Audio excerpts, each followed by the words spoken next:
Secret friends, unite!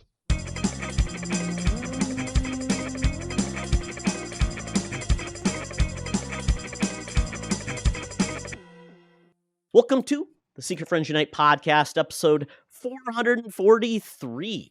This is your guide to the geek side, and I am one of your hosts, Todd Oxford, living in beautiful Savage, Minnesota, and now I have a clean garage. It makes me so happy, so usable. Cannot think about that's going to be my new secret lair. I'm going to have all of my secret devices, the Toddcopter, the Toddmobile. Like the Thanos copter and the Superman. What was it? Didn't Superman have a plane?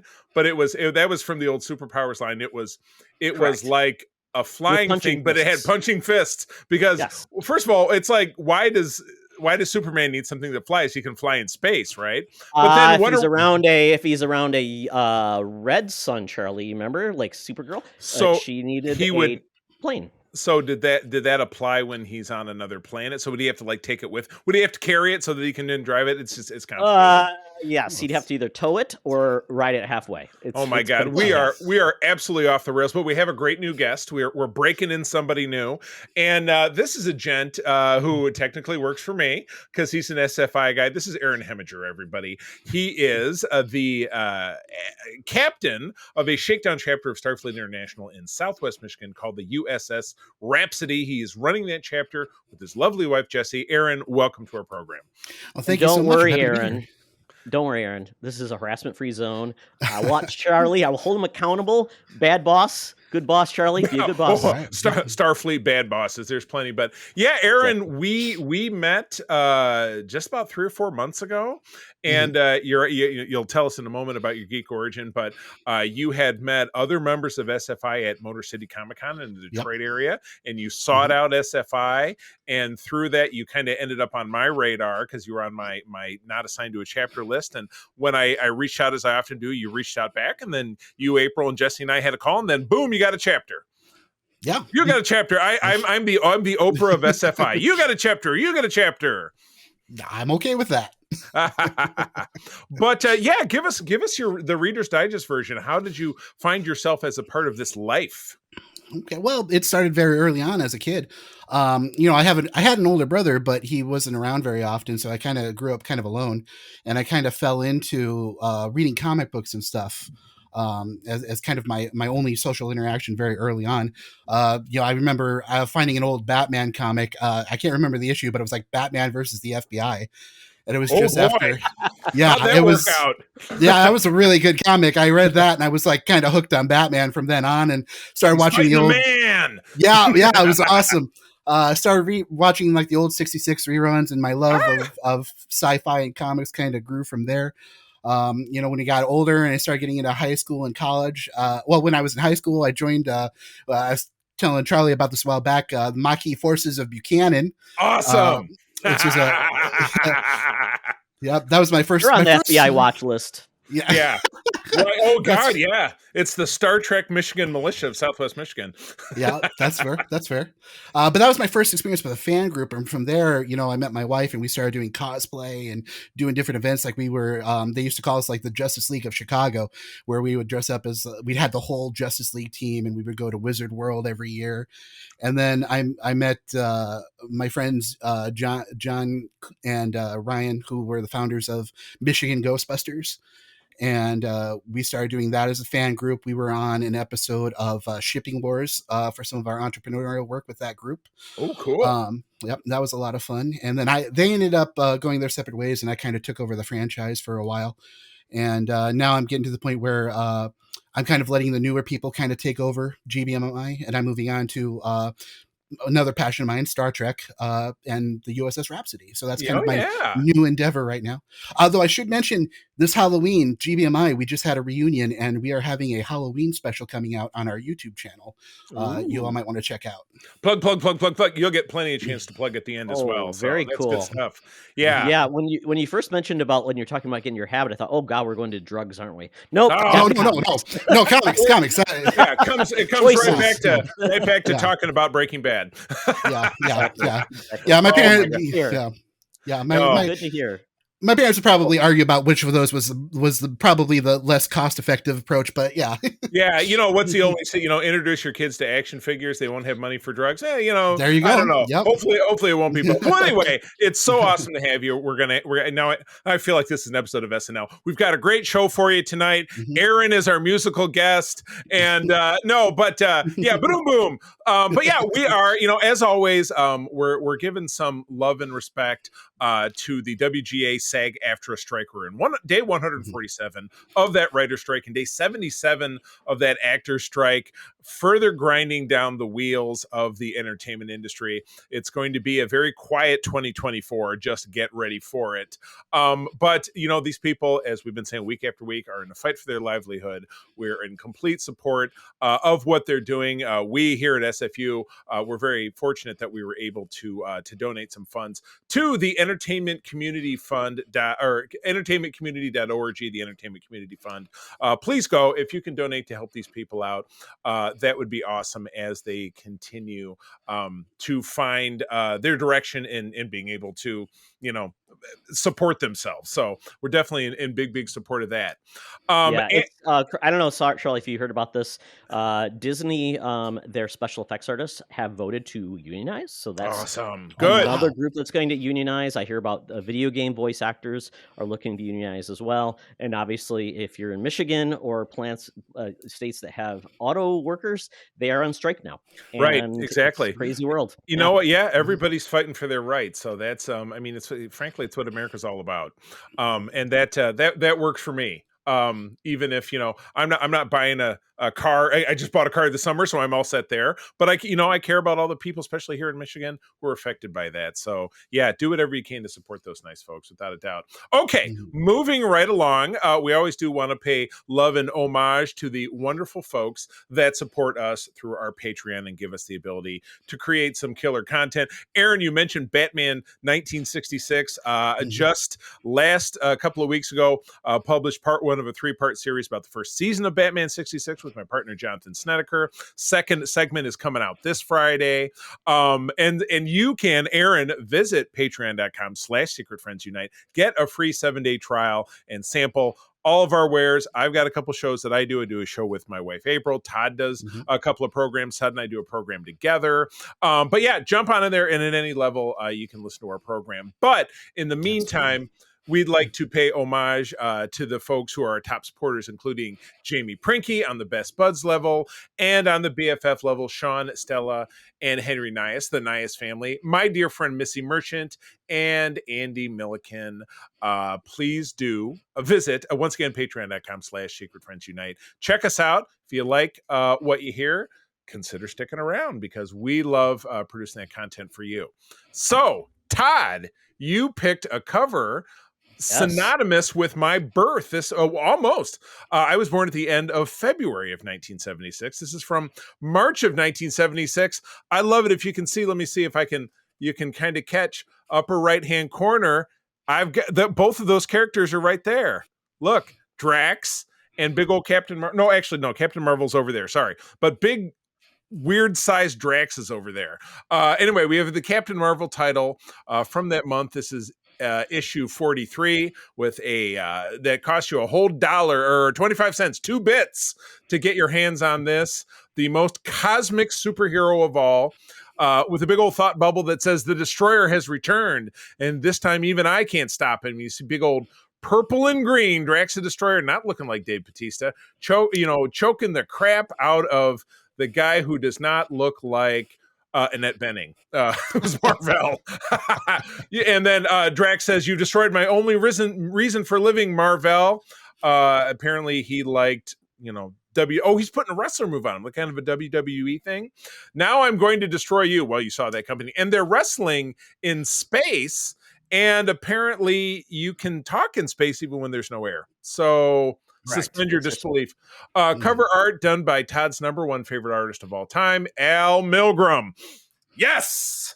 So this comic is fairly interesting because anybody who's heard of Drax the Destroyer probably only thinks of the MCU version or the late I guess it was mid 2000s run of Guardians of the Galaxy, because Drax Destroyer did not look like he does now in the MCU back in the day. He was Right. part of the This is cosmic big dude universe, right here, and yeah. his origin was still tied to Mhm. Thanos. He was Mhm. mad apparently because he missed out on a chance to kill Thanos, or he thought he could, and Captain Marvel stopped him. So that's kind of the premise of this book, and it is Bad. interesting because Captain Marvel, or Marvel, really doesn't exist in the MCU. Yeah, he he's was gone altogether now, isn't he?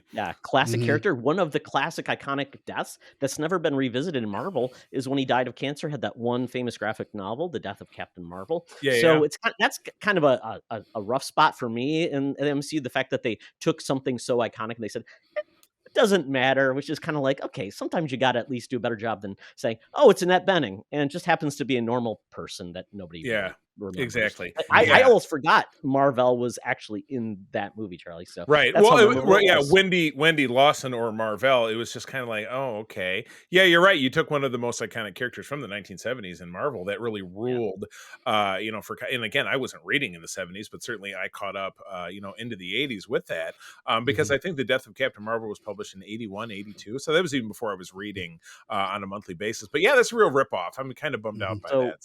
So Aaron, question to you. You look at this cover. Who do you think Mhm. won? Oh, it had to be Marvel. Oh, Well, okay. it's his book, even it's- though he's I mean- even though he's not as beefy. I mean, yeah, I mean, Drax was awesome and everything, but you got to remember also, like you mentioned, he's a lot different than he is in the MCU. I mean, this is the Drax that was originally a real estate agent from LA. That was his origin. That's right. And I saw it here. It says his name is Art Douglas. I'm like, Yep. what? He wasn't an alien? I didn't know Yeah. this. Yeah, no, I don't. You know what? Because I'm trying to remember, because And those he played the characters, saxophone, Charlie. those characters all died and they came back in the actual Infinity Gauntlet. Weren't they reincarnated? Is that what that from, or Well, did that precede this that? is before that. Well, This is yeah. the Yeah. 70s, so yeah. Oh man, Oh, I'm yeah, gonna. yeah. I think I'm gonna have to pull out my official guide to the Marvel Universe, because I'm not hip to that. So, Well, crazy man. Well, I'll tell you what. Somebody who probably knew that answer because they were reading the book at the time would be our senior news correspondent. I'm talking about Madam Webb. At 123 years young, she's down as always at the corner of Hollywood and Vine with all of the latest scoops. Let's check it out. Now it's time for Madam Webb's rumors and news. Take it away, boys. Thank you, Madam Webb. Madam Webb, we've had a few guests who are a part of Ghostbusters groups, and I know you are very fearful of them because anytime you're walking across the street, they are assuming you are a poltergeist, maybe the famous poltergeist from the library in Ghostbusters 1. That's what I was going to say. Run away and scream. So it's the same lady. Yeah. So Aaron, where are you from? Just make sure originally? you check before you shoot your proton. well, I definitely love to get a PKA reading on her just to find out for sure how Yeah. how ghostly we're talking here. She's almost translucent to be that by means. She needs more vitamins in her system. My For uncle sure, thought for he sure. was Saint Jerome. Anyway, okay, so we are Trailers Ahoy. Bam, bam. This week we got 3 in a row. So kicking it off, I love this. And Todd, I don't know where you're at with Harley Quinn. Have not watched the current season, and I didn't really watch. I think the first 2 seasons while they were on, but I was like, oh, I finally discovered this, and just blast, because it's 22 minutes and you can watch 10 of them in a weekend or whatever. But I'm not caught up on this, but one of the characters in that super satirical show is Kite Man, who's one of the very long lines of just like ridiculous DC villains. But this show, Harley, and then obviously with this character as well, just leans into it so hard they practically do a backflip. It's crazy. It's a minute-long trailer, and I watched it with April, and she was like, "What the hell is this?"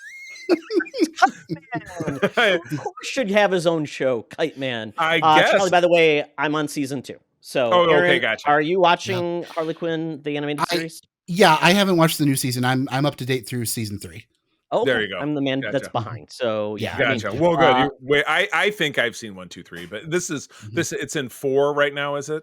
Mm-hmm. Season 4. Yeah. Okay, so yeah, this there is was that fun. special- Yeah. there was the Harley Quinn Valentine's Oh, it was a special. I think yeah. it was the last thing that launched. Yeah, Oh, of this gotcha. year. Okay. So anyway, this looks like fun, and he's voiced by I could put my finger on it. Who's doing the voice acting for Kite Man? Good question. I didn't recognize Because his it voice. almost sounded like Patton, but Patton Oswalt is Aaron is he's my spirit animal of comedians. I love him, but I don't think it's him. Though I know he's had a role in this. I'm sure of it. But anyway, his name is James. No, let's see. Okay, James Abdomian.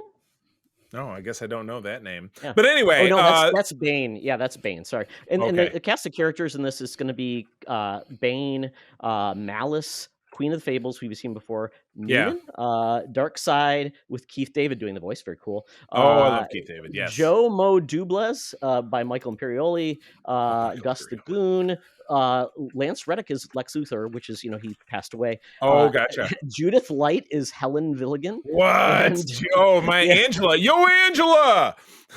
Yeah, and we are getting some new characters, including Golden Glider, and it's once again, they're not cutting back on the gore. And even in this extraordinarily Red Band trailer where he has this whole opening montage when he's talking about his childhood, and we don't need to repeat any of the things he said, but go to in the show notes, we'll have the trailer, but please watch with caution. This is not for you, Nias family. Don't tune into this Kite Man trailer. Not for the kids. Sure. Definitely, but this looks like fun. Now, when is this coming down the pike? I would imagine pretty soon. 2024. And honestly, I'm guessing a lot of these shows are going to be them when we need to fill content, when we have nothing else to do. Which will come up very quickly for all of these, and the longer they let that strike go. So that's wild news about, especially like I said, about the Disney animators starting to unionize. Good for them. They should get every nickel from the art that they create. So anyway, I guess we'll look forward to seeing this next year. Okay, Todd, why don't you tackle this next one? Because as I said in the B-roll, meh. Okay. Yeah, because you weren't a big Aquaman fan, so it rarely does a sequel. Someone didn't like the first movie. Don't you mean Aquafan? Yes, Aquafan, Aquafina, and we're going to Aquaman. I do like Aquafina. Aquaman 2 got a trailer, and this movie is looking to be bigger and bolder and pick up exactly where the last movie ended. We see that Aquaman has a child and has essentially brought back Black Manta as the big bad in this movie. Remember, Black Manta's dad was killed, and he blames Aquaman for this. Apparently, he's coming back stronger than ever due to a black trident, which essentially there was multiple tridents of power bases to different kingdoms. Aquaman is the king of Atlantis, not the king of all of the seven seas. So because of that, in oceans, so there are different ruling kingdoms and such. Kingdoms of the ocean. Yeah. He's not and his brother is the Ocean Master, which and it looked like trying to become the Ocean Master. Yeah, Patrick Wilson, who's obviously a very iconic supervillain presence, I guess. I just don't really get that scared by Patrick Wilson, even though he's in all those Insidious movies. No, not Insidious. He's the Conjuring. Sorry. Yes. We mix that up all the time. Exactly. And because of this, apparently there's a threat that's bigger than Arthur himself, so he has to team up with his brother Orm, breaks him out of jail, and they go and have an adventure. And the best part about this trailer is we get him on the seahorse, folks, and it looks badass. I love it. I'm all in. The Aquaman movie was an adventure movie. It was kind of like going to find the thing, and that's all it was. It was dumb fun. It wasn't trying to be anything darker, and I think it was lighter fare. And this movie did over $1 billion. It was big overseas, so I'm hoping this is just fun. Again, I hope it doesn't get dark, and I hope it ends out the DCU on a high note. It was big overseas. How did it do undersea? Under the seas? I don't know if they have cinemas. I don't know. Under the sea, there'll be no accusations in the movie. Yeah, just friendly crustaceans under the sea. You know what? In fairness, big blue sky hole under the sea, CGI mess fest. Okay, for me, I guess I'm so with DC, and again, they're on their way out. So to me, we saw we talked about it last week. Flash, biggest box office disaster of all time. Blue Beetle. Todd was rooting for Blue Beetle, but it didn't make a dent. But we didn't necessarily think that it would. I just see this as being a huge failure. I don't know, and it just really doesn't interest me. I'm sorry. That is my personal take. That's okay. If there are hardcore Aqua fans out there, they're going to be delighted because it's going to give them exactly what they're looking for. Yeah.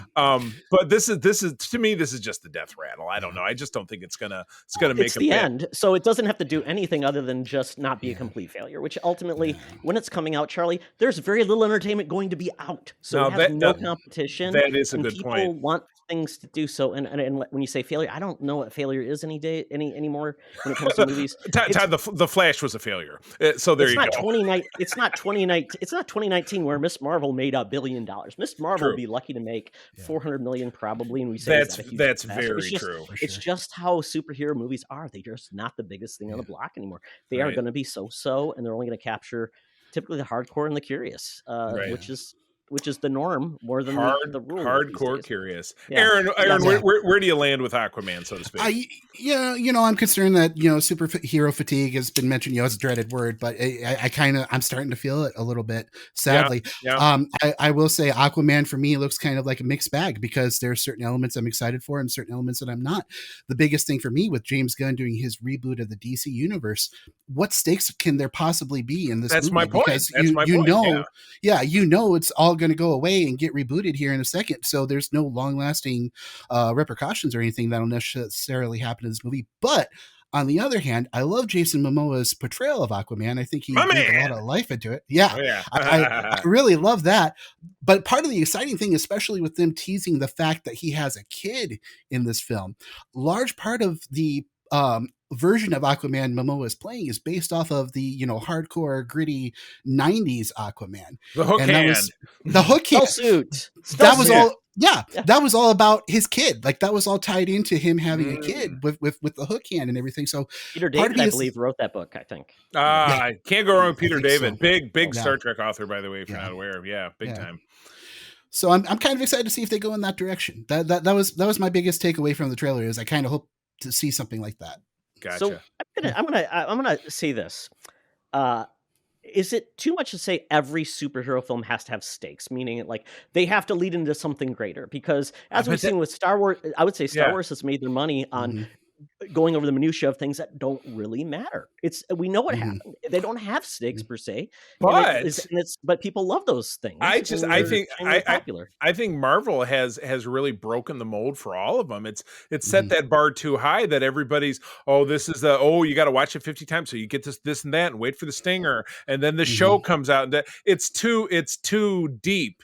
It's not surface. The surface level aspect of the superhero genre for this generation, it has kind of been burned at the stake. It could take till we're in our, we're old, really old men and watching it and stuff is just like, I go to see a movie and it's like a Saturday morning cereal kind of deal. And you could just go and enjoy the movie and you didn't have to see, the MCU, now has, 150 films in it, you know what I mean, and shows, and you're gonna have to get the crazy Charlie Day, thing with the string in it, the conspiracy map to know what the hell's going on. So it's the snake that's eating its own tail. It's become what it's beheld. It's the Harvey Dent. It lived long enough to become the villain. Yeah. Who knew we didn't really need this, and it made us actually kind of ruin the experience of just enjoying a film on its own. It just can't be. It just can't be done. It doesn't have to be like a big end of the world sort of thing either. We just need to care about the characters. Yeah. Oh, yeah. And you can do that without saying what's next. You can say, did they deliver? Did you have a good experience? Did they have a good arc? And did you enjoy the experience? And it's really, we are in a different world because now we all have this thing. And so many other things are fighting for our attention with 85 services. So ultimately, maybe it's good not to have everything be 85 parts. Right. Exactly. Yeah. No, I agree with you. If you harken back to things that we enjoyed in our youth, Star Wars was 3 movies and it was spread out over 6 years. And we love each one of them for different ways. And everybody has a favorite. Empire's my favorite. Jedi is Todd's favorite. Other people feel, strongly about the first one because it was such a cultural phenomenon when it happened. And then there was next to nothing for 15 years. And it was fine. It was absolutely fine with people. Yeah, we only got one Spawn movie. I mean, and I'm assuming it's because it can't be made better. right? Yeah, it was. It was. It was the classic. Hey, stop drilling! You struck oil. Exactly. Yeah. And speaking of oil, so see this movie. It's coming out in December. If you're interested, Yeah. there'll be nothing going on. So see it if I'm you above want to. Todd. You're It'll trying be to on say Max. It'll this be on won't- Max 3 months later. This can't outperform The Color Purple, which also comes out at Christmas time. I don't know. You know, never know. The power of Oprah compels you. That's what you say at the exorcism these days. Oh. Lord and Savior Nailed Oprah, it. Mr. Let Harpo me get- Studios. Let me get my hammer because you nailed it. That was a good one. Yeah, there we go. Now something else that's coming up sooner that is it's Mike Flanagan, if you don't know who he is, has really done great at it, basically adapting a lot of properties for television on Netflix. He's done a bunch of different horror series that are really loved, and he is adapting a new series based on the Fall of House of Usher for Netflix. It's an 8-part series, and it looks amazing. The cast includes Carla Gugino, Mary McDonnell, Carl Lumley, Mark Hamill, and Bruce Greenwood. And essentially, this is taking a modernized take of the House of Usher, basically a modern family who is very corrupt, very powerful, almost like Succession. And this is about their downfall. Right. It looks really, really good. It's 8 parts. It's going to be coming out October 13th, I believe, it's and it'll very drop all soon at then, once yeah. because it's Netflix. Yeah. So, So it's when I saw it said Netflix, I didn't know if it was a TV film, but this is like a 10 episode thing happening. So it's a 10-hour film. So enjoy your 10-hour film. But yeah, trailer was absolutely intense, and April and I were watching it together, and she usually just kind of is in the back because I was watching it on my laptop right before I came down here, and she's usually doing something else, but she's catching this, she's like peering over like, what is going on? Because she loved the was it The Haunting of Hill House? She was totally into that. Yes. Where it just kind of passed me by, but like you said, same creative force, huge cast, but just the gore, oh my god, they were pulling no punches with this deal. So looks pretty phenomenal. I have no doubt we'll watch it with the lights out. I'll be cowering in my blanket because it looks pretty scary, but I'm down with it. I'm totally here for it. That sounds awesome. Yeah, Aaron, I know you chase ghosts and want to find ghosts, but are you into horror? Because not everybody is. Not everybody likes. My wife does not like horror, but she loves the paranormal. Where do you stand? You know what? I love intelligent horror. I love horror that doesn't necessarily rely too much on blood and gore. I love the horror that makes you think. That really, really question, what is reality and that sort of thing. Cosmic horror is very high on my list. But yeah, I'm intrigued by this one. It's really interesting. Netflix has had a lot of not hits and a lot of really good hits, and it's kind of interesting to see where this is going to fall. Yeah, cool. If you're part of the plan. Exactly. Yes. Yeah, and for the X to fall. Yeah. Yeah, so this will be on my list to check out. I watched some of the House on what is it? The Haunting of Hill House. Yeah, Haunting of Hill House. Also, the Haunting of Bly Manor was the other series here as well. So we'll see how this one goes, but very excited for more spooky content this fall. Which leads me into the next story, which is kind of spooky, more spooky than scary, but it's cool. And the fact that we've got the Buffy the Vampire Slayer cast making an audio series with most of the original cast members returning. And actually it's kind of neat because Christopher Golden, who's wrote a lot of the Buffy comics back in the day, is actually behind this. Oh, that's awesome. James, nice crossover. And it's focused. This one's going to be focused on James Marster, and it's going to have a different Slayer in the lead. And it's going to be really neat how they manage this. There's going to be some new characters as well. And it will be essentially, this was something that was created thought of a long time ago, and this is the perfect time to do it because actors are out of business. They can do audiobooks, and because this is I'm assuming this is licensed through Disney because they own it's Fox. They own it. Yeah. No, wait. Buffy was on the WB. Was it owned by Fox? Oh, the movie was a Fox movie, wasn't it? Yeah. Now I'm lost. Yeah, I can't remember. I'm not sure who's got the rights. Well, Disney actually owns the rights. Okay. Yeah, Disney owns the rights. I can't remember how they got them. Disney owns because everything now. Yeah, It was the typical Bill Gates. Hey, I didn't get rich by writing a lot of checks. I'm sure they Yeah. beat somebody up for it. Yeah. exactly. So this is going to be on Audible October 12th. Sarah Michelle Gellar will not be on this, of course. And it's going to set in an alternate reality where Buffy Summers never existed. So I love these alternate tales. You can do Yes, whatever you what want. if? You can have a lot of Yeah. fun with it. Yeah. And the great thing about this also is because a lot of these actors are now very old. I mean, I have James Mercer playing a vampire who never ages, is now in his got to be 50 to 60 now. Yeah. It's I very don't hard know. to look the part. Yeah, exactly. Yeah. And Doctor Who has been doing these for years. They bring in the actors, The- they tell more yeah. stories, and I like these. So this Yeah. is going to be very fun.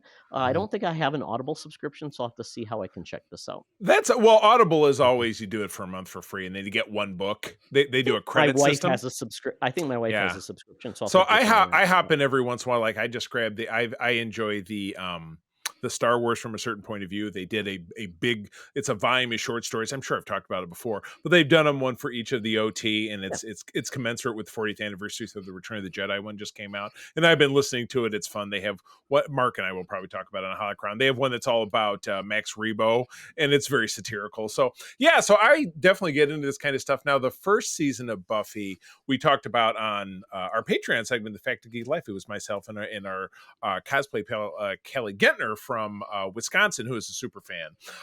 The first season of that show, much like particularly back in the 90s, any first season of a show was pretty rough. But I understand, and Todd, you and I have even watched a few of the later seasons, because many years back when our college roommate John was active with us, we did that game where we each picked 5 episodes of our favorite genre show, and all 3 of us watched it, and then we talked about it. So we did some episodes of Buffy, but they were definitely not the ones from early on, because the ones from early on were pretty it was like, Friends plus 90210 plus Apocalypse Now. It's just not a great combo. But this sounds super cool. Yeah, this is going to be very fun. I hope we get more of these things, especially as actors need jobs, so we can go from there. Aaron, do you have any specific things like audio books that have been done based on things you've loved that expanded a fandom? Yeah, I can think of a couple actually. Back in the day, I would watch a lot of the Star Wars audiobooks, like the Jedi Academy, The Courtship of Princess Leia, those with the full ensemble cast. Those were really great. More recently than that, speaking of James Marsters, he actually did the audiobook for the Jim Butcher series of books. Harry Dresden. Right. Oh wow. Cool. That's a great way to check that out, because I really like the TV series, and I wanted to start reading the books because obviously we're not getting any more of the TV show. Yeah. James was amazing, and I'm a big James Marsden fan. I absolutely adore him. I got to meet him once at a comic convention a long time ago. But us too, I think. Yeah. Lovely man. Yeah, it was great. Yeah, lovely man, and I'm just such a huge fan, and I loved his work. And Harry Dresden, I'm excited for this. I'm excited to see Spike return. Yeah, it's Now, this is interesting. It does mention here that obviously the titular star of the series, Sarah Michelle Gellar, the Buffy, has ruled out involvement in any reboot and is not a part of this. Why? I don't know that we've talked much about this. Why is she so diametrically opposed to being a part of this again? I think there's too much negative connectivity with Joss Whedon. Water under the bridge. Yeah. Well, no, Joss Whedon basically burned everybody. He was horrible. Yeah. He basically became a monster out. I mean, I hate it because I love Buffy so much. So I essentially have to separate him. And I would hope that somebody else could come on and take over the franchise, like it's Marty Noxon, like or Harry Potter, Drew Goddard, or somebody else. Like the whole Harry Potter schism with JK and exactly. Yeah. Take it out of his hands, give it to new people, and let that franchise live without him. But she basically has come out and saying yes, it was a negative experience for most of that is too bad. It is too bad. But anyway, let's not dwell on Josh, but let's get back to talking about Star Wars. We loved Donald Glover as young Lando. Absolutely adored him. He crushes in everything he does. April and I, it was her first watch through. We just did Community, which was his real breakout. That 2018 movie, which a lot of people have different feelings about, I thought it was fine. Didn't really bug me at all. But yeah, there's a lot of roundabout going around about the creative direction of bringing him back as that character. And again, everything is pie in the sky. It's like there's a report of such and such. Okay, when the hell are you going to make it? Nobody's writing and nobody's acting. But Donald is not returning in a new series, but in a film. Which I think it would be better as a series. I think we've talked about this in the past. Lando really seems to lend himself to more of an adventure of the week kind of deal. Little heist here, little heist there, romance, more capes, which is that's Todd's go-to when it comes to Lando talking about capes. Space Colt 45. Space Colt 45.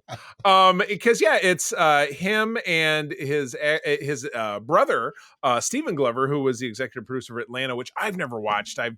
It's probably one of those great shows. I'll watch it next year. Yeah, I'll watch it next year when there's nothing new to watch. I'll watch Atlanta and a million other shows like we're watching, like we just finished Breaking Bad, which we'll talk about in a minute. But yeah, what do you think, guys? Is this a better move than a TV show? I don't think so. I don't know. Aaron? Yeah, I'm thinking about it. You see what I mean? It's tough. It's tough. With the long form of the TV series is great because you have a better opportunity to explore the more nuanced performances to really get a feeling for what the characters are going through. And I think you're right. I think he would be more interesting to see him in like a monster villain of the week or heist of the week kind of thing. I just, in a movie, it's hard to say where can we go with Lando that we haven't already gone. We got the heist movie, we got the classic trilogy, him going from scoundrel to hero, and everything. So I don't know. It's tough to say what they can really still do with the character, because then we saw, in his older age, he was back with he helped, in the Rise of Skywalker. He kind of moved the plot along and helped things about there. So, I'm still in the camp of the TV show myself. Todd, what about you? So I think I mentioned this, Charlie. Billy D. Williams was 43 when they did Empire Strikes Back. Right. Donald Glover's 39. You cannot do a young Lando when he's obviously not that much younger. So that was Billy D. in 1980. You know what I mean? So it's not to say that correct. You couldn't portray him as younger than his previous 21-year-old. Yeah. I don't want his origin story. I don't want that. True. I think Solo failed because they tried to basically say, well, here's how he became who he is, and it's like, the origin story, most people, is okay, but it's rarely as exciting as who they are now, because you get to see them as a fully formed person and how they manage, and you can do flashback does if you want, because we know Star Wars loves get injured, and that's how you become a story. I'm perfectly fine with that. Now, I think what you can do is just say, we're going to do put him in the Mando time frame, like post Jedi, or just right after post Jedi. What did he do? Or how did he become? Because I think anything in between. You potentially could do something. What did he do in between the Solo movie there to basically become like the big head guy, Cloud City dude? Cloud City. That's fine. You could also do, what did he do between Empire and Jedi to redeem himself, get himself in a better position? But I think if you explore those eras, I don't want once again another era, a movie set before A New Hope. To me, that's tiresome era. It's once again, where are the stakes? I don't know. You get to see that he chose between a blue and a red cape. I don't know. Like I said, important? What's my catch-all? What did he have the Wednesday after Empire? What did he have for breakfast? That's got to be a 6-part novel series. That's important stuff.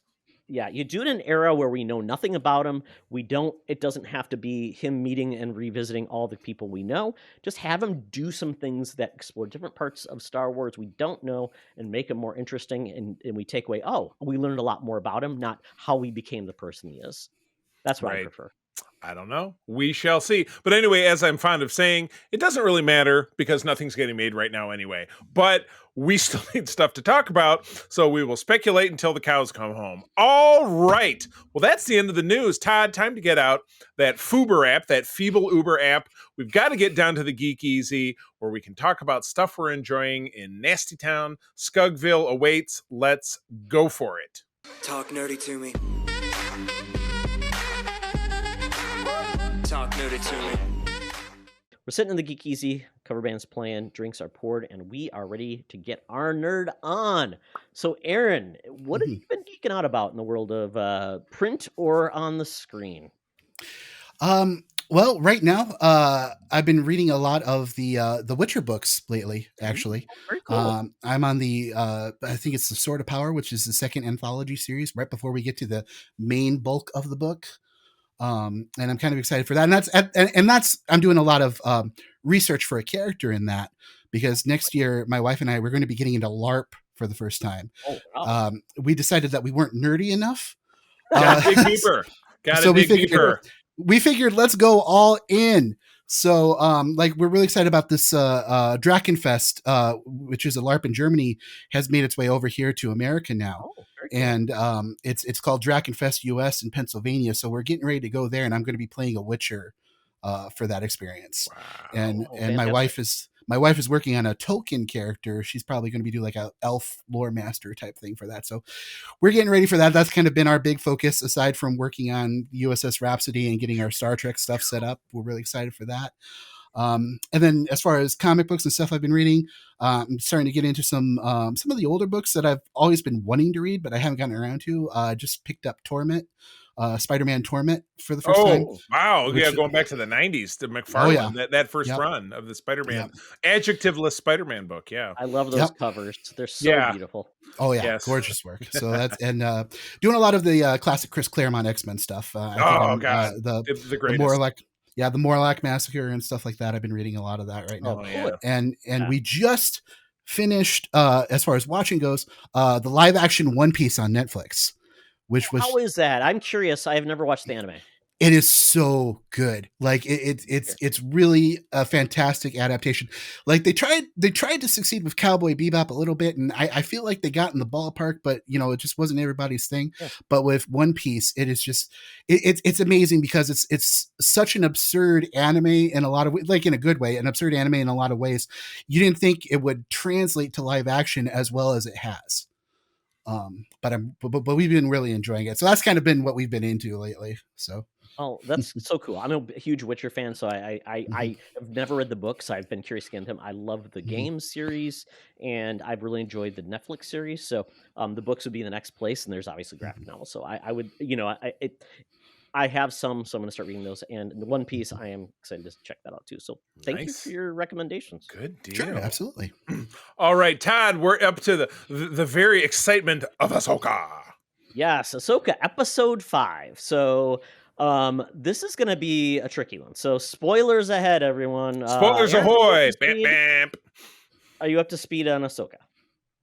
I'm not, but go ahead and you can No. we can do. I'm okay. I'm okay. Okay. Well, are you planning to watch it or not? We've been watching it. I think I'm on episode 3, right? Oh we're yeah, gonna no, go on we episode won't 4, spoil. so. We're gonna keep it light. We're not those guys. We're not 5 those years. guys. I'm like, okay. Yeah. So I will say this episode is a lot of people's like episode that just blow them away. This was not my episode, but they've already ruined it online. To be honest, Disney has already shown. Do you know what the big reveal was? Yeah, Aaron? I've seen a lot of it. Yeah, so Okay, that's yeah, why I'm not too so- worried about spoilers. I got a lot of exactly. it. A week later, here's Disney big. So this was Yeah, right. all about Anakin in the worlds between. Right. I struggle with this new trope that's been brought in to basically say this is our way to retcon anything we want. Right. When the guy pulls somebody in and saves them from death, and I truly don't get it. And I feel like, Charlie, I said this. I was like, next time I see Anakin, I just want a How I Met Your Mother, but hosted by Force Ghost Anakin, talking to adult Luke and Leia, telling him all about the great times he had meeting his mother and the fact that why he became orphans. Luke and Leia are Force Ghosts now too, so it's just a big ghost powwow. And then Aaron and his buddies will show up and blast Yeah. them all and put them in those traps. Yeah. We'll do what we have to. Yeah, Yeah, do they have exactly. ghosts in Gotta- Star Wars, except that are not Force ghosts. Right. Bustin' makes me feel I don't know. good. Yeah. Well, yeah, the Force don't know. Ghosts, people who don't have the Force can't see the Force Ghosts. That's the thing. So they're not really like ghosts, but yeah, it's interesting. Mark, who's my partner over in Holocron, our Star Wars show here on this network, has had very strong feelings about not talking about the show because of the strike, which, you know what? I respect that. That is his vibe. That is his program. I'm down with that. I feel like he might be softening in that regard. We've had some conversations that we might kind of dip back in because he is all about this right now. But conversations that John, our other college roommate, and Todd and myself have had, I know that John in particular really is not enjoying this. Todd, you're kind of floating somewhere in the middle. It's okay. It doesn't really make me. It was like, this is not the great best thing. It looks cool. But the storyline is less like, I'm enjoying it through the lens of my wife, who loved Rebels. It was the first real Star Wars thing we consumed that was new when we first got together, almost 10 years ago. She loves the Ahsoka character. She's read some of the books. She's really into it. So I'm enjoying it through that lens. But as far as super great Star Warsy stuff, I'm going to have to side with something that John has said, is that, Star Wars has lost its big bombastic cinematic vibe. John said, hey, it's a bunch of people walking around in circles on a tiny little green screen, and that's what Star Wars has turned into for him. And I don't know that I would pursue it quite that far, but it has Star Wars TV peaked with Luke Skywalker at the end of Mando season 2, and that was 3 years ago. And since then, we've had subsequent programs, and not one of them has just made me go whoa and really stand up and be blown away. I've enjoyed things. I don't hate things. I hated the Book of Boba Fett, but I think that's probably a pretty common attitude. But yeah, as far as being absolutely blown away, I love Mark's enthusiasm. I get that he digs it. I'm with you. Your passion. I'm with the passion, because it's the passion that people like Aaron and I have for Star Trek, and just hopefully we're not complete fanboy eyeballs that when something's terrible we can say, oh, that's really not so good, but we're really very exuberant about things. But even as the Star Wars heavy, this is just kind of like, when are we going to finally talk about a movie again? When are we going to have something big? Yeah, I think the biggest issue with I have is this is just Rebel season 5. It's Right. not really Absolutely. anything other than that, and because of that, it's serving a very small audience that is hyper loves it, but everybody else kind of feel like, okay, why are nobody's still giving me a reason why I'm excited about meeting Ezra and Thrawn. Right. And at that point, that feels like a failure at this point. I mean, the show numbers wise is still apparently knocking things out. It's doing great minutes, which I've always been a little nebulous about how do you really judge what makes a successful streaming program, but I don't know. But it goes on. People signing up for it and staying with the service. That's all it is. They don't want to lose people. Yeah. Right, exactly. So anyway, we will find out. This was episode 5 of 8, if I'm not mistaken. So we have more to go. And obviously this episode ended in a cliffhanger. Sorry, Aaron. But it's a cliffhanger. It's okay. And they cliffhanger their way into the next episode. So you will find out. All right. Todd, Unless Disney spoils it for you. You're also watching a show that I have watched and greatly enjoyed. Yeah, so a show that I was really into. I don't know. The way this show has been built up is it's very hard to really classify it as a specific genre. The Bear. So basically, The Bear is on Hulu. It's about a chef who takes over his brother who committed suicide's business. It's a family-run business, but they had issues and essentially were estranged, and he's coming back to run the business. It was left in his will for him. He has a sister. There's a lot of drama within this. A lot of broken. Super Chicago-y. A lot. Yeah, it's basically running a sandwich shop. Chicago beef. Yeah, and I just finished season 1, but I was hesitant to get into the show because it's not a comedy. It's labeled as a comedy. There is very few comedic elements about it. This is a show about drama, dark loss, drama. Anxiety, and that's why I did not want to get this. I have a lot of anxiety in my life that I don't want a show that's just going to feed into it. But I decided I'm going to hop in because I love cooking shows. I love the world. I cook a lot. I like the world of cuisine, and I watch enough Food Network that I know a lot about the culture and the way it prepares. So I like that aspect of it. So it layers it on. Also with the characters, they're very unique and different. It's very harsh. So if you don't like, certain words, you're going to get a lot of that. But yes, it feels very authentic. Like Shameless, which was the main star of this. I can never get the guy, Chad Jeremy White, the guy who was Lip on Shameless. If you watch Shameless, which was on Showtime for a number of years, it's very gritty in the exact same way. It's almost a sister series in some ways. It's a vibe. tough show to watch though, because it deals with anxiety and dealing with his loss and addiction and all of these things. And I was not sure if I was gonna glom onto it, but I loved the show. Good. I ate it up, and what I want to see is more dramas that are only a half hour. They pack so much. It's so lean. on. I mean, they Lean. don't waste any time. Making a and lot they of get right cooking into it. references. You Well, you ate it up. It's very lean.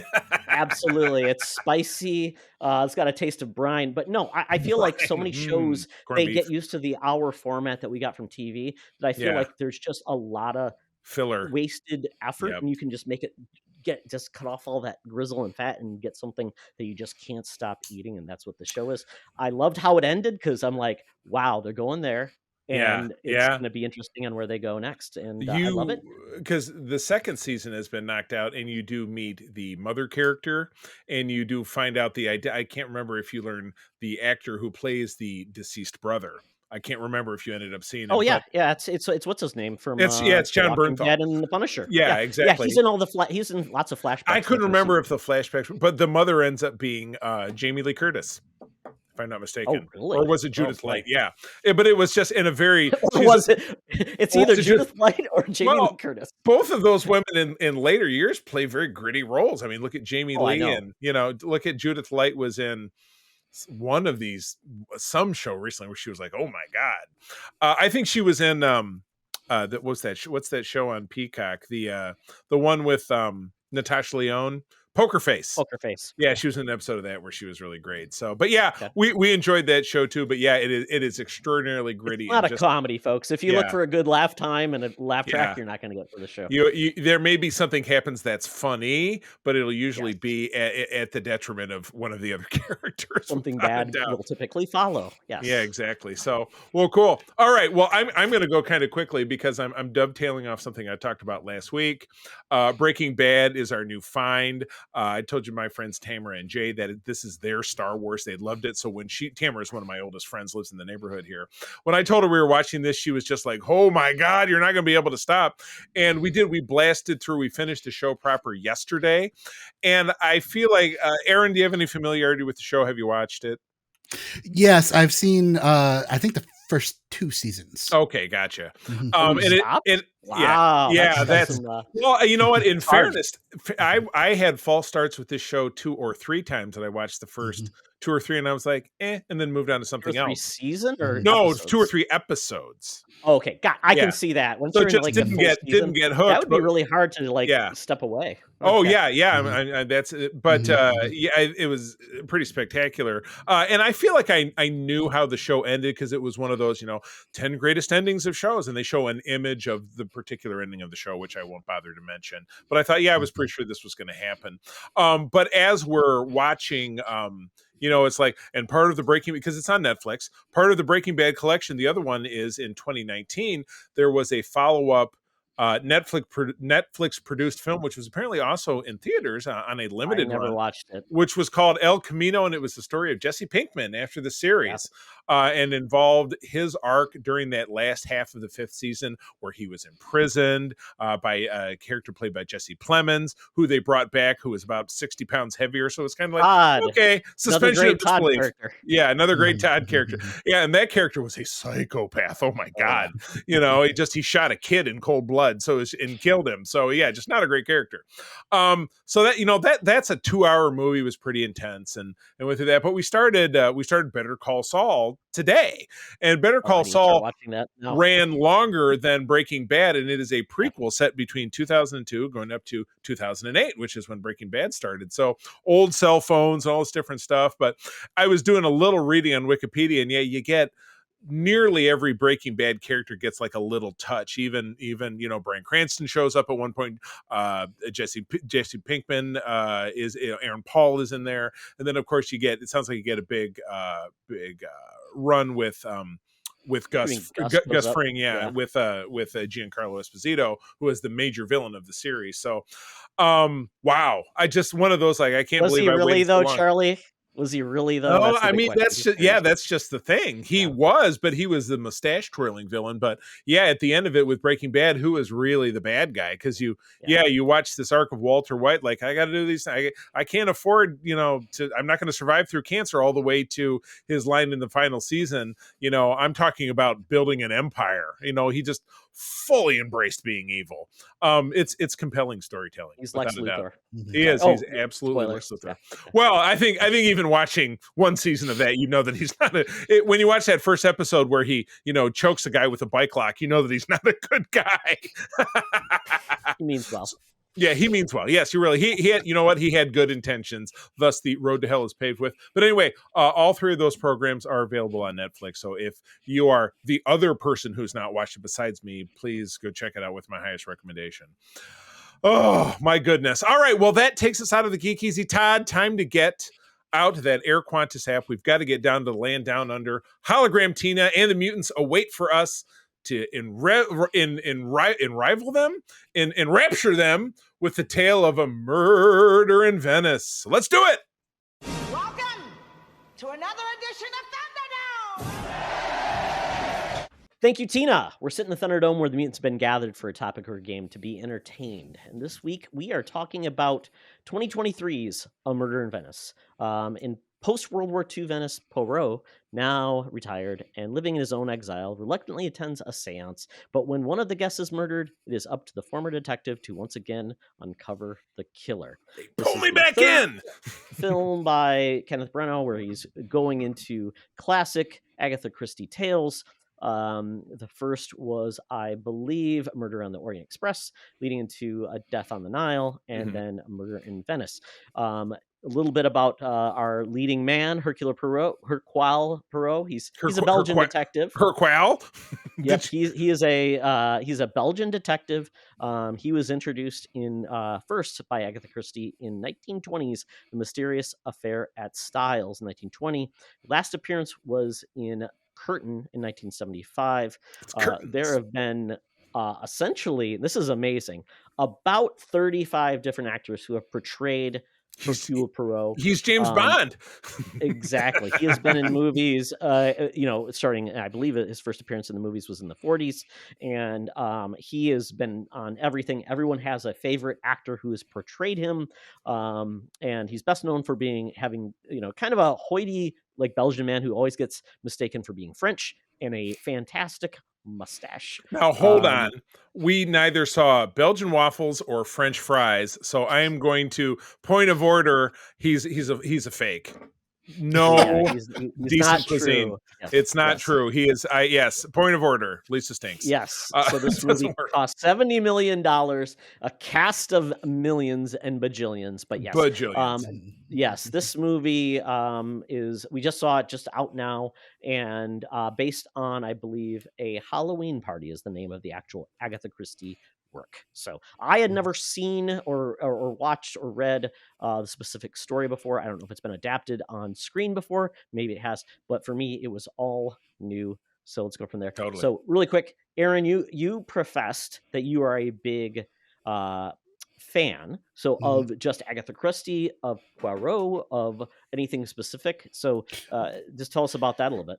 Well, Hercule Poirot. I love Hercule Poirot. I mean, you have to respect the mustache. I mean, it's layered. It's life goals. Three. Right? It's here. If you're watching here to here to here, Yep. and it was revealed, at least in this film series, that his mustache covers up horrible scars he got during World War I because he fought in the trenches. Yeah. So. Yeah. But it scarred his face, but he still has good mustache distribution. Very impressive. Yeah. Agatha Christie, phenomenal writer. I think she's the best-selling fictional writer to date, if I remember correctly. But absolutely huge fan of hers. Always love Hercule Poirot. Originally started getting into it. The old Masterpiece Theater specials. I would watch that all the time with my grandmother. Some of my fondest memories of watching those shows with her. Oh, awesome. And I love that version of the character, and I really enjoy what Kenneth Branagh has done with this version of him.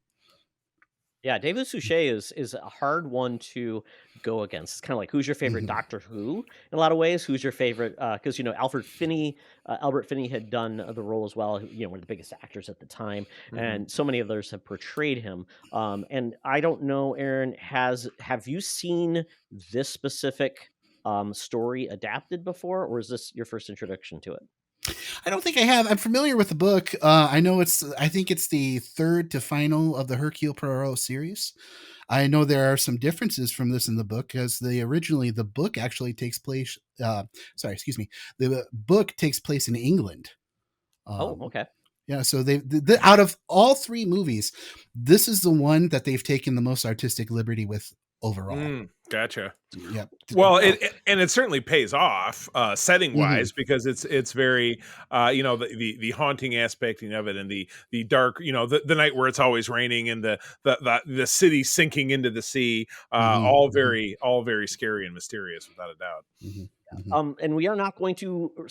I don't think we should spoil this because I think half agreed. the fun of is just trying to figure out who done it. And it's funny they even mentioned the term "who done it." So it's very simple. Yes, Hercule Poirot is retired. He's in Venice. He doesn't want anyone to bother him. He has a bodyguard to actually stop people from following him and solve mysteries. He's kind of got groupies and people that want to solve his crime. And even before, he didn't have to deal with the internet. He could just have been sitting there twittering the whole time to keep himself busy. But it was big in 1947. Yeah, right. Exactly. The Telegram Times, Telegram Times. Social media of the day. Yeah, so he essentially seems happy with his life, although we find in this movie he's still got demons, and that was a big part of this. People have dealt with a lot of trying times because different wars and things have occurred, and he served in the war as several characters in this movie did. But he's brought out of retirement because a character I don't know had been introduced before, but basically an Agatha Christie shows up who essentially created a series of books based on a Finnish detective, as they called it out, who she did like 30 books based on him. And she was an acquaintance and she tries to draw him out with a case that makes for a very spooky whodunit, which I loved. I love the premise that is essentially a scary haunted place. Big time. They do a seance with a great role by when you think of characters that were going to be in this, Michelle Yeoh is fantastic. It's the Yeoh-ness, or I guess is what you could call it. The fact that she does a great mystic and is brought in, and then we just see the whole plot just explode, and it's really, really fun. So with that setup, Charlie, I know you are probably not big into these, because I watch the Masterpiece movies or series with Chris as well. I don't know. Do you have much background with the character? I've seen all these films, and Agatha Christie, of course, gave us Murder, She Wrote, which I never watched. So isn't that her? Isn't that her? No, Jessica Fletcher. No, I thought it was Agatha Christie's Murder, She Wrote. I turned to April and I said, isn't this the show with Angela Lansbury? And she said yes. Well, then I don't know what the hell I'm talking about. That's a completely brand modern thing take. It's kind of I thought it was a total spin-off. I am disillusioned. I think it's a riff on the idea of Agatha Christie, but yes. I can't take it. No, I think you're the first person that ever has said that. I swear to God, I'm like Angela Lansbury. It's a riff, right? No, I have seen and enjoyed both of these films. But no, that's kind of where it begins and ends with me. I've enjoyed Kenneth Branagh's art. I think he was teed up for the role of Obi-Wan Kenobi in the prequels. That would have been an interesting. I could have seen it. Yeah, could have been.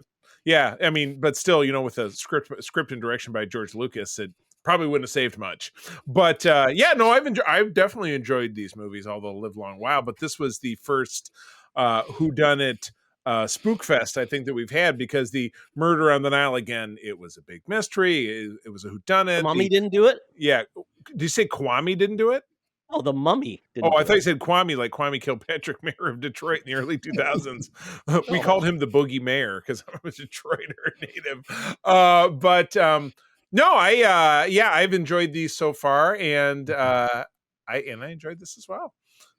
Well, very cool. So, Aaron, you've seen a bunch of these. You said you've enjoyed these. So, in regards to this movie, the most, and it was funny because there was a part in this movie where, we weren't sure about the character that Tina Fey plays, which is essentially the murder author. I don't know if that was made for this. It was a character that part is in the actual movie or not. But I loved Tina Fey in this. She was phenomenal. I loved her role. It was wonderful. So I don't know if it was or not. If it was, awesome. If it wasn't, even better. Yeah, the character was in the book. Oh, Um, okay. yeah, Good. it was.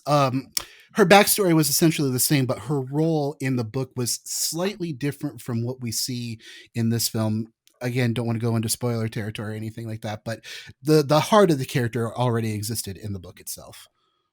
Okay. So a very important part is figuring out who done it before the movie tells you.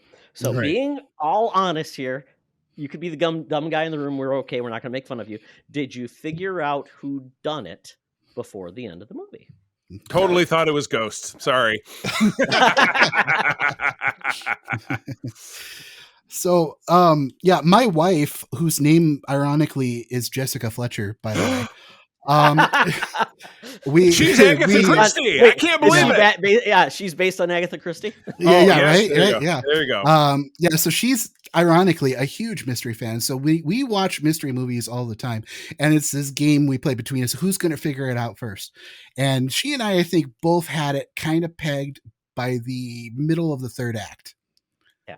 So we kind of have this look that we give to each other where we're just kind of like, where we figured out who it is. So third act, not our personal best. It kept us guessing for a while, but yeah, we figured it out. Yeah, Awesome. it was interesting because a lot of these horror films or like mystery films, you always worry like, do they give the audience enough to get it, or is it going to be like, oh, we didn't show you 85 things and now they're bringing them out? I felt like they covered and the plot and the clues were covered if you were just kind of looking for like those tropes, those not red herrings, but the different things. It's like, okay, it's building onto who done it, why did they do it, and what are the motives. And there was one piece at the end that I thought was a really cool part of the who done it and how they've done it that I was surprised. And that's all I'll say. I'll just say is kind of one of the standout characters that just was like kind of creepy, but also kind of cool. For sure. You get what I'm dropping there? Oh, it's so dropped. Okay. Good. Yes. So with that, in regards to a murder mystery, do you feel like the payoff was worth it? Do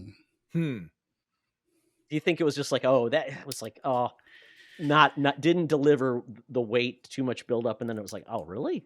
Or do you think it was like, okay, well, I think that I would say, I don't know if the payoff necessarily was great. I think what I appreciated even more than the payoff was how much of the movie kind of keeps you guessing at the end. Yeah. Because it's a big question of, was this a logical explanational situation that has occurred, or is there something paranormal going on here? It does a really good job. Does a really good job of keeping that ambiguous, and I think that was the more rewarding payoff, at least for me. Oh, I agree. I know that was it. Yeah, because I was pretty firmly convinced, hey, they're going in a different direction. Wasn't not that I'm remembering explicitly a part of the other two films, which is my greatest familiarity, that they could have gone in a totally different direction. But in the end of it, it was it's the Walking Dead. It's the greatest enemy is not the dead, but the people who are still alive, and that's what this was as well. As the identity of our true villain becomes revealed. Yeah, it was interesting too, because I haven't seen, even though I'm a big fan of this, I have, for some reason, I just have not seen the first two movies that Brenna did. But in regards to this, typically Perot, you don't get a lot of like deep insight into the character. You see parts of it, but like this was the first one I felt like, wow, they really went in deep, and he was struggling with some things, and I appreciated that quite a bit. And you didn't know, to your point, is there something else going on? And we didn't feel like the movie gave it away. It let you take your own thought of like yes or no. You decide. Not like right. You decide. Yeah, love totally. Exactly. The show. So very good. So this is kind of like the unofficial start of spooky season. This movie has a supernatural overtone, which I think is appropriate for the season. We're getting it. It's a perfect time for this movie to come out because there's not a lot out there. I think it deserves an audience. It's not R-rated, so quite honestly, this you could take kids that are interested in movies to see this and challenge them a little bit. So I recommend that. Take the family. How is it doing this weekend box office wise? Are people digging it, or where are they at? It's not doing too great. I think it was like 32 million. It's so far. It's like a $70 million million budget, and I think it's like maybe 37 million, something like that. Oh, gotcha. So maybe Yeah. about half its budget, roughly, Yeah. overseas.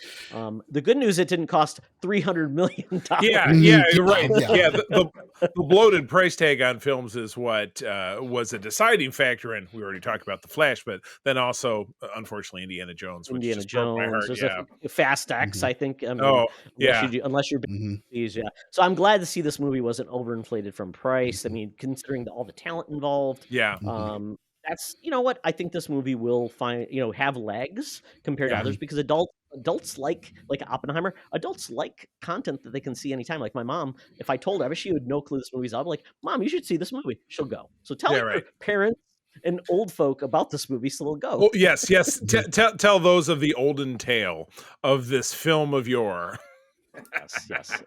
Yeah. So very good. So with that, how many lead pipes to the head will you give this film out of 10? Ouch. Well, let's see here. So for the chance to knock out 50 Shades of Janie Dornan and Beth from Yellowstone, Todd's other favorite show, he was the mom, the mom character was from Got it. Yellowstone. She's been in a few things too. The British actress. She's Yes, been in some great exactly. things. Yeah. Yes, but yeah, that's her most notorious role in this day and age. Holding it up with the other two films, I probably enjoyed those potentially a bit. I really like I like the Nile film a bit better than this. Don't exactly remember why, but this is a good 6.5, 7.5 pipes for me. 7.5 whacks with an axe. Good stuff. Right, Aaron. Yeah, for me, I'm definitely. Yeah, I think I'm going to land at about 7 out of 10 for me too, because I think that the changes that they made from the book really elevated the story beyond what it was originally. And I also want to comment on the fact that the cinematography in this was so good. They filmed this so completely differently from the past two films, and the angles that they use, and a lot of the symbolism they use with like the birds and apples and things like that. Just brilliant visual storytelling. And that's something you've got to respect, because it's so hard to pull off in a believable, effective way. And I feel Kenneth Branagh has such a good eye for that. And I really appreciate that. For sure. Very good. Yeah. And I just went to Venice a couple months ago. So it was bringing back I remember going to Venice and seeing all the landscape. I remember that murder I had to solve. I know. Exactly. It was like I was there again. So every time you go on vacation. Yes. The murder stopped after I left for some reason. Guess. And did you find that catacomb where the knight's tomb was, and find your way to find the Holy Grail? You did that too. You didn't tell us about that. Exactly. Yeah. And Charlie, we call them catacombs. In my neck of woods. The experts. If it's from the sparkling region of Venice. Yes. When we went to France, actually, like when Chris was pregnant with Logan, we went to Paris, and there's the catacombs there. The woman kept saying the catacombs. I'm like, okay, that's a cool way to say it. I want to say it that way too. So I'm going to. I'm fancy. So I will give this movie an 8, because the cinematography totally sold me. I like the spooky nature of it, and I like the murder mystery. So I really enjoyed it. 8 out of 10. I'm all in on. I probably should catch up on the other movies now. I think my wife was trying to I don't know. Dave Jouset, he's my favorite. And I'm like, okay. So I think she's down to see the other ones now. So we'll go from there. So awesome. Nice. Well, Aaron, thank you so much for joining us. You were a pleasure. I'm glad you didn't leave halway through, because you were like, these weirdos are dumb. Man. He knew what he was lining up for. Yeah, Plus, he doesn't want to lose face in front of me. And after all, I'm as Andy Samberg said, I'm the boss. Oh, Tony Danza's the boss. You got me. Or is it Angela? I can't remember. Well, I can't thank you enough for letting me be on this show. This was fantastic. I think you guys are great, and I had a ton of fun. Well, we will continue to employ your podcastery on other programs, if I'm not mistaken. Tell Jessica Fletcher we said hi and good luck solving mysteries. Exactly. Good luck. I'll let her know. Aaron, where do people find you out there? Well, you can find our GBMI on Facebook. Just search Michigan Ghostbusters GBMI. Our newest endeavor, USS Rhapsody. You can find us on Facebook, USS Rhapsody SFI. And we also have a website that is under construction, but it will be launching soon, ussrhapsody.org. It must be because it's part of your shakedown directory. You don't want to get in trouble Yes, with it April. is. April she is our shakedown director pretty much for the region. So, well, cool. Well, you can, as always, find me over on Twitter /X at the C3. Go ahead and spell it out. As Aaron was already talking about SFI, my wife April and I do run the USS Grand Petoskey, one of the biggest chapters of SFI in the world. We're based here in West Michigan, but we have trekkers all over the place. I'm also very privileged to be the head dude for Region 13, which is Michigan and Eastern Canada. If you're a trekker within the sound of my voice, give us a googs or shoot us an email from the Grand Petoskey or the Region 13 websites. We can connect you with other trekkers. Todd, what about you? I'm on Twitter, I'm not calling it X, at Tioxtra. He's fighting Follow me back. there. Also check out us on Threads at Tioxtra and also SFU as well on Threads. We're there. And then check out secretfriendsunite.com for all our good stuff. And also check out our Patreon and give it a trial. You might like it.